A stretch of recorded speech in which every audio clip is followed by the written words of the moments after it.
Hello everyone, আসসালামু আলাইকুম। সবাই কেমন আছেন? আলহামদুলিল্লাহ, আমি অনেক ভালো আছি। তো চলে এলাম আপনাদের মাঝে আবারও ছোট্ট একটি ব্লগ ভিডিও নিয়ে। আশা করছি ভিডিওটি না টেনে পুরো ভিডিওটি দেখে নেবেন।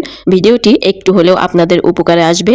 তো আজকে আমার সাথে একটি ঘটনা ঘটছে, তো সেই ঘটনাটি তোমাদের সাথে শেয়ার করব।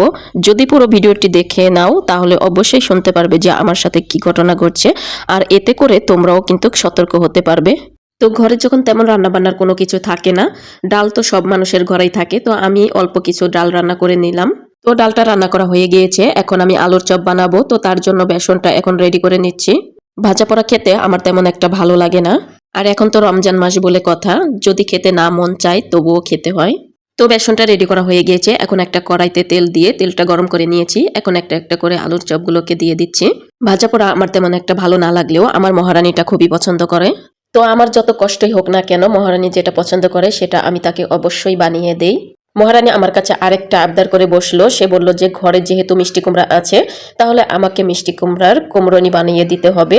আমি বললাম আচ্ছা ঠিক আছে, দেব। তো যাই হোক, রান্না করতে করতে তোমাদের সাথে শেয়ার করি যে আমার সাথে কি ঘটনা ঘটলো।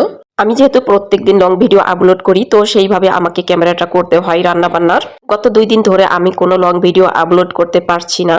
আজকে যেমন এইভাবে ভাজা পোড়ার কাজ করছি, গত 2 দিন আগে এইভাবেই ঠিক ভাজা পোড়ার কাজ করতে গিয়ে ক্যামেরা করেছি। ঠিক এরকম ভাবে কাজ করছি, হঠাৎ করেই মোবাইলটা তেলের ভিতরে পড়ে গিয়েছে। তাও আবার তেলটা ফুটন্ত ছিল।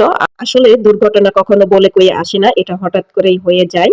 আমি কখনো ভাবতেই পারিনি যে আমার মোবাইলটা এইভাবে তেলের ভিতরে পড়ে যাবে। একটা ভিডিও বানাতে গেলে যে এতটা কষ্ট করতে হয়, যারা ভিডিও বানায় শুধু তারাই বোঝে।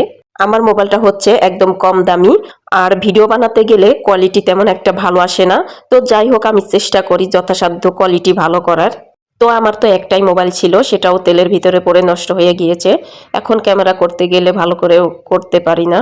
এই যে আমি যে ভয়েসটা দিচ্ছি, এই ভয়েসটা দিতে গিয়ে আমি এত জোরে জোরে ভয়েস দিচ্ছিলাম, তবুও ভয়েসটা একদমই শোনা যাচ্ছে না। আসলে তেলের ভিতরে মোবাইলটা পড়ে গিয়ে স্পিকারের সমস্যা হয়েছে। তো আমার ভয়েস নিয়ে কেউ মন্তব্য করবেন না।